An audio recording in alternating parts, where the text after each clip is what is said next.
ನೋಡಿ ಈ ರೀತಿ ಸ್ಟಿಕ್ ಮಾಡ್ಕೊಂಡಿದ್ದೀನಿ. ಈ ರೀತಿ ಮಾಡ್ಕೋಬೋದು ನೀವು. ಫೋಟೋಸ್ ಹಾಕ್ತೀನಿ ಅಂದೆ, ವಿಡಿಯೋನೇ ಮಾಡ್ತಾಯಿದ್ದೀನಿ ನೋಡಿ.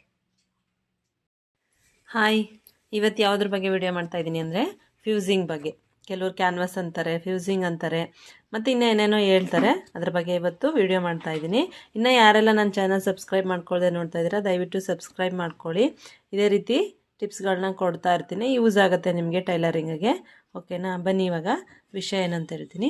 ನೀವು ಇವಾಗ ಬ್ಲೌಸಲ್ಲಿ ಡಿಸೈನ್ ಮಾಡೋಕ್ಕೆ ಕೆಲವರು ಅದು ಇದು ಬಳಸ್ತಾ ಇರ್ತಾರೆ, ನೋಡ್ತೀರಾ ನೀವು. ಅದು ಏನದು ಫ್ಯೂಸಿಂಗು ಯಾವ ಥರದ್ದು ತೊಗೋಬೇಕು, ಏನು ಎತ್ತ ಅಂತ ಕೆಲವರಿಗೆ ಗೊತ್ತಿರಲ್ಲ. ಅಂಥವ್ರಿಗೆ ಹೇಳ್ತಾ ಇದ್ದೀನಿ ನೋಡಿ. ಈ ರೀತಿ ಇರುತ್ತೆ ಫ್ಯೂಸಿಂಗ್ ಅಂತ ಹೇಳಿದ್ರೆ. ಈ ರೀತಿ ಬರುತ್ತೆ, ಈ ರೀತಿ ತೆಳ್ಳಗಿರಬೇಕು. ತೋರಿಸ್ತೀನಿ ನಾನು ನಿಮಗೆ ನೋಡಿ. ಈ ರೀತಿ ಇದೆ, ಇಷ್ಟು ತೆಳ್ಳಗಿರುತ್ತೆ. ಇದನ್ನು ತಗೊಳ್ಳಿ ನೀವು. ಬ್ಲೌಸ್ ಡಿಸೈನು ಆ ಥರದ್ದೆಲ್ಲ ಮಾಡ್ತೀನಿ ಅಂದರೆ ಈ ಥರದ್ದನ್ನು ತೊಗೋಬೇಕು. ಮತ್ತು ಇನ್ನೊಂದು ಬರುತ್ತೆ, ಅದು ಕಾಲರಿಗೆ ಹಾಕೋದು ಕ್ಯಾನ್ವಾಸ್ ಬರುತ್ತೆ. ಅದನ್ನೆಲ್ಲ ತೊಗೋಬೇಡಿ, ಈ ಥರದ್ದನ್ನು ತೊಗೊಳ್ಳಿ. ಈ ಥರದ್ದು ತೊಗೊಂಡ್ರೆ ನೀವು ಬ್ಲೌಸ್ ಡಿಸೈನ್ಗಳನ್ನ ಮಾಡ್ಕೊಳ್ಳೋದಕ್ಕೆ ಈಸಿ ಆಗುತ್ತೆ.